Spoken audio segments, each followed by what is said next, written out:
फरवरी 2023 ये दिन टर्की वाले कभी नहीं भूल पाएंगे। कुछ लोगों के लिए ये दिन आखिरी था तो कुछ लोग मौत को बहुत करीब से देखे। सुबह का समय था और सब लोग अपने अपने काम में व्यस्त थे। तभी अचानक 7.8 मैग्नीट्यूड का बहुत ही भयंकर भूकंप आता है, जिससे सभी लोग डर जाते हैं और उस भूकंप की वजह से हजारों लोगों की जान चली जाती है। और दोस्तों, टर्की के जो नेबर कंट्रीज हैं जैसे सीरिया, लेबनान और इजराइल तक की धरती हिल गई। दोस्तों, टर्की में इतना बड़ा भूकंप क्यों आया और वहाँ पर अक्सर भूकंप क्यों आते रहते हैं? अगर हमें इसे समझना है तो पहले हमें अर्थ की डिजाइन को समझना होगा। अर्थ में बड़ी बड़ी टेक्टोनिक प्लेट्स एग्जिस्ट करती हैं और इनके अंदर लिक्विड मैटर लावा है। ये प्लेट्स लगातार फ्लो करती रहती हैं और कई बार आपस में टकरा जाती हैं। जब ये प्लेट्स टकराती हैं आपस में, इनके कोने मुड़ जाते हैं और ज्यादा दबाव पड़ने की वजह से प्लेट्स टूटने लगती हैं। ऐसे में नीचे से जो ऊर्जा है वो बाहर की ओर निकलने के लिए रास्ता खोजने लगती है और इसी डिस्टर्बेंस की वजह से भूकंप आता है। धरती के जिस हिस्से पर टर्की बसा हुआ है उसके नीचे एनाटोलियन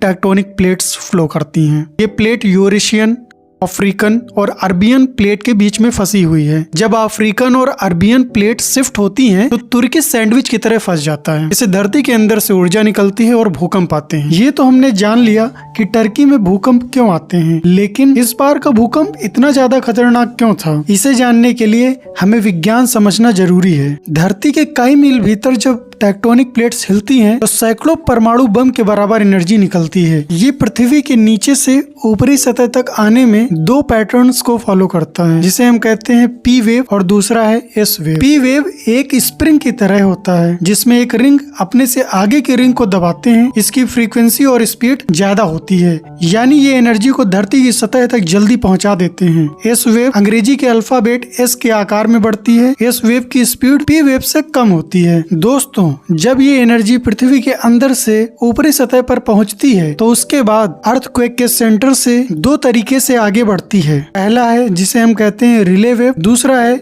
लव वेव। दोस्तों, पहले हम रिले वेव के बारे में जान लेते हैं। रिले वेव्स समुद्र में उठने वाली लहरों की तरह आगे बढ़ती हैं। मतलब जैसे हमने बचपन में बहुत बार तालाब या नहर या नदी में पत्थर फेंका होगा, उसी पैटर्न पे इनकी वेव्स होती हैं। इससे बहुत ही भयंकर तबाही मचती है। और अगर हम वहीं लव वेव के बारे में बात करें तो वो उनका मूवमेंट एक सांप की तरह होता है। लव वेव की वजह से डैमेज कम होता है।